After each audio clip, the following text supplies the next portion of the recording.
প্রধানমন্ত্রী মোদি একজন খুনি, সে দোজখের মতোই কঠোর, তবে দেখতে সবচেয়ে সুন্দর মানুষ। একদিন খবর পেলাম ভারতের 7টি বিমান ভূপাতিত করেছে Pakistan. 7 planes were shot down.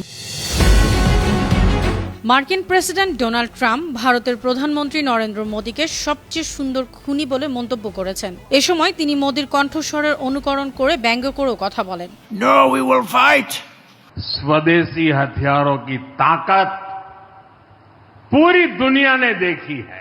অন্যদিকে পাকিস্তানের প্রধানমন্ত্রী ও ফিল্ড মার্শালের প্রশংসা করেছেন, বলেছেন শেহবাজ শরীফ একজন অসাধারণ নেতা এবং আসিম মনির একজন সাহসী ফিল্ড মার্শাল।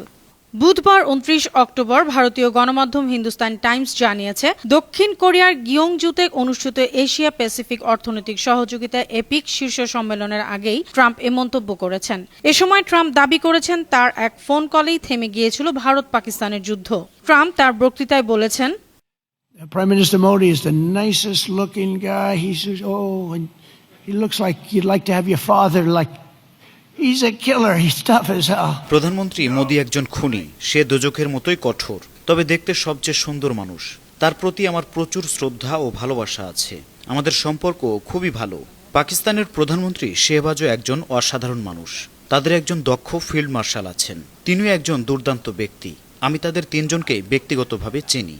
একদিন খবর পেলাম ভারতের 7টি বিমান ভূপাতিত করেছে পাকিস্তান। পরিস্থিতি খুবই গুরুতর। The Prime Minister of Pakistan is a great guy, and the Field Marshal, they have a Field Marshal. You know why he's a Field Marshal? He's a great fighter.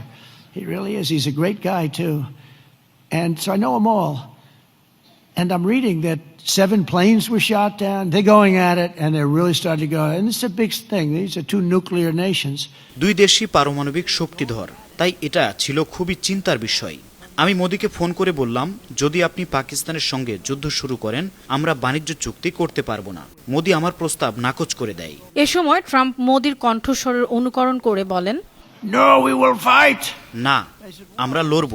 এরপর আমি পাকিস্তানের প্রধানমন্ত্রীকেও ফোন করলাম। আমি বললাম, এভাবে চলতে থাকলে চুক্তি হবে না। তারা সত্যিই রাগে ফুঁসছিল, বিশেষ করে মোদি। তিনি খুব শক্ত নেতা, একেবারে কঠিন মানুষ। আমি ভাবলাম, হ্যাঁ, এটাই সেই মোদি যাকে আমি চিনি। কিন্তু 2 দিন পর দুজনেই আমাকে ফোন করে বলল, আমরা বুঝতে পেরেছি। তারপর তারা যুদ্ধ থামিয়ে দিল। দেখো, এটা কি আশ্চর্যজনক নয়? আমার মনে হয় না বাইডেন এটা করতে পারতেন।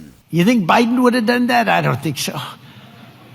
আন্তর্জাতিক ডেস্ক, বানো TV. They wouldn't have thought of it. No, but here we are. We're doing deals.